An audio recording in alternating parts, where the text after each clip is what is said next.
On this video, we're exploring the history behind the 1984 Ghostbusters video game, its less than stellar sequel, and visiting a Ghostbusters video game that was never released here in North America. All this on the story of Ghostbusters the video game for the Nintendo Entertainment System. Don't forget to subscribe and click that notification bell to keep up to date on my latest videos. Let's get started. After these messages, we'll be right back. Yeah. I love Halloween, so here at Zivivi Entertainment, I'm doing 7 weeks of Halloween-inspired video games, starting Friday the 13th through October 31st. So make sure to keep checking back for new videos each week. Without further ado, on with the show.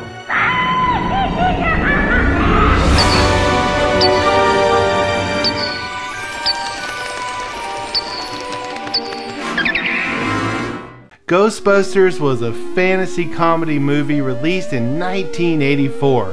It was written by Dan Aykroyd and the late Harold Ramis and directed by Ivan Reitman. The movie follows a team of scientists who take on the supernatural with high-tech equipment such as the proton pack. It was met with critical success and has gone on to gross over $240 million worldwide. We came, we saw, we kicked its ass.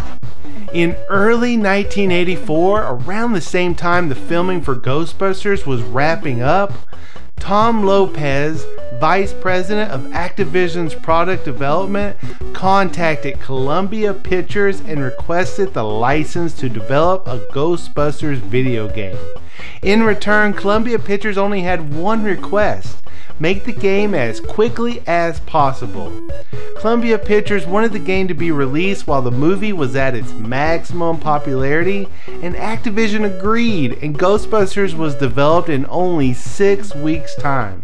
In order to meet this short deadline, Activision would use a concept they already had for a driving/maze game called Car Wars.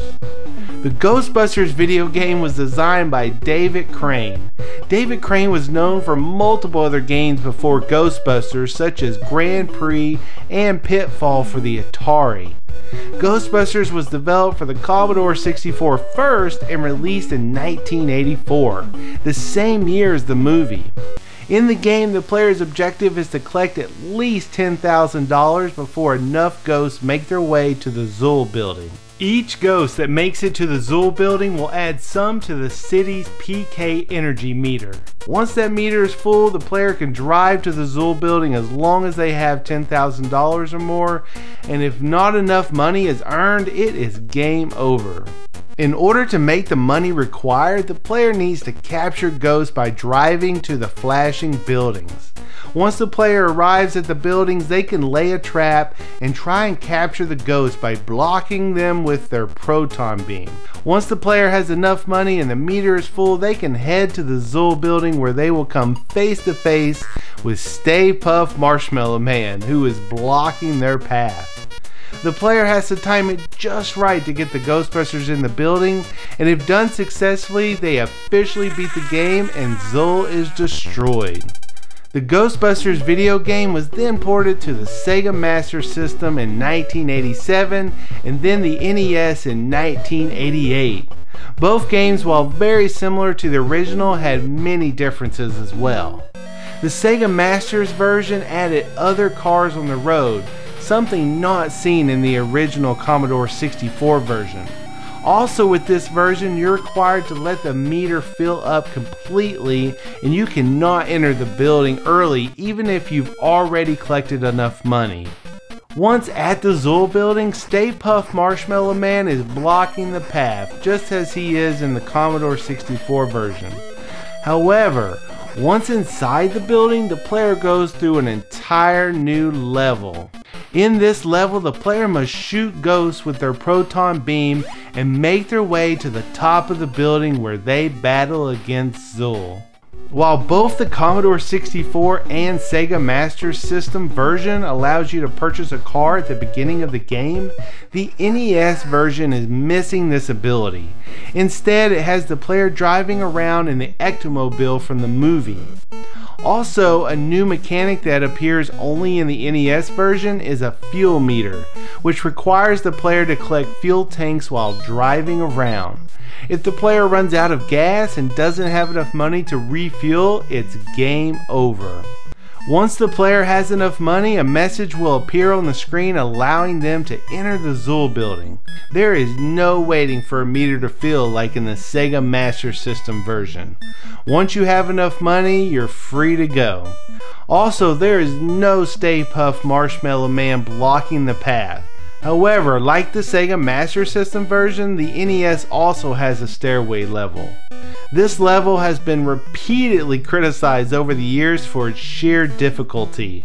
In this version, the player cannot move freely or shoot the proton beam. In order to move the Ghostbusters, the player must tap A repeatedly while dodging the ghost and transcending 22 floors of painstaking frustrations. It's definitely one of those times a lot of patience is required, or a game genie. The same as the Sega Master System version, arriving at the top pits the player in a battle against Zool using the proton beam.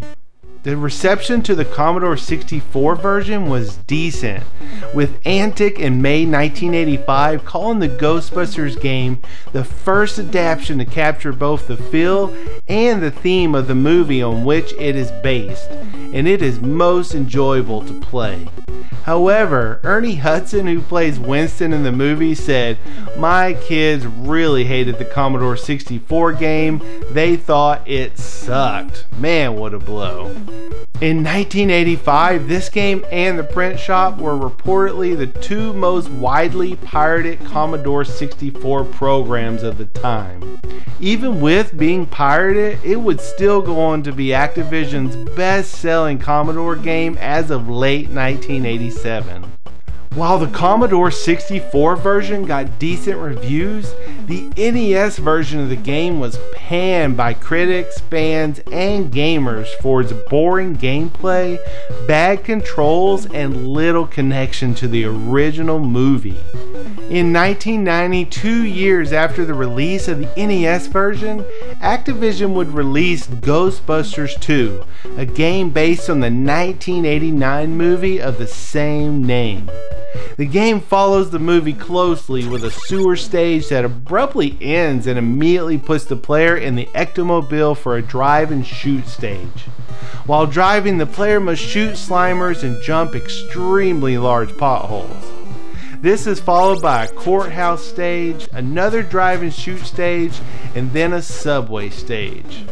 The game then switches up and provides a very long and difficult arcade-style fixed shooter where the player controls the Statue of Liberty while listening to a very good rendition of the song Higher and Higher from the movie.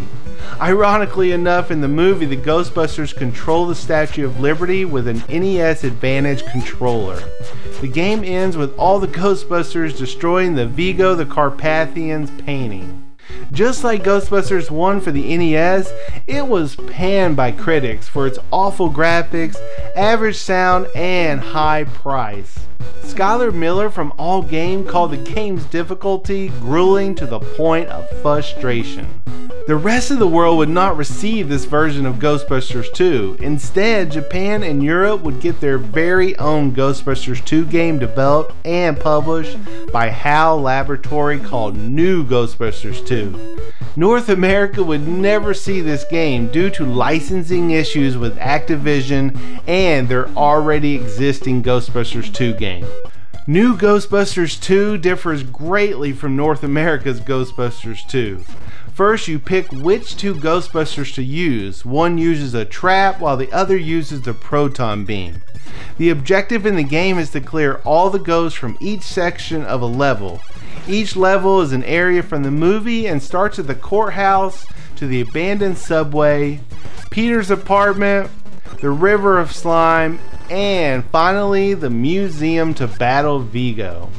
HAL Laboratory would also develop a Game Boy version of New Ghostbusters 2 called just Ghostbusters 2, and it was published by Activision in North America.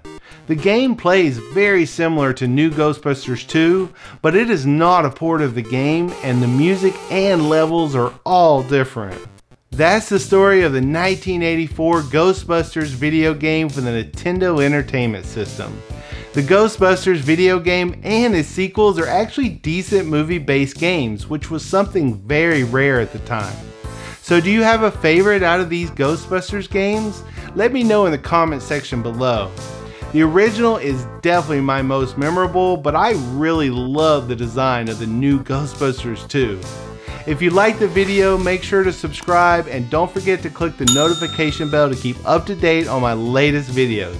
Thanks for the support from all my subscribers, thanks for watching, and I'll see you next time. Rod here with Zivivi Entertainment. Before I get out of here, make sure to check out Digital Break for some awesome content creators. Digital Break is a 1-hour block on local TV that premiered in April. They are taking talented YouTube creators and airing their content on local TV. So make sure to follow and like their Facebook page. Thanks everyone, I'm out.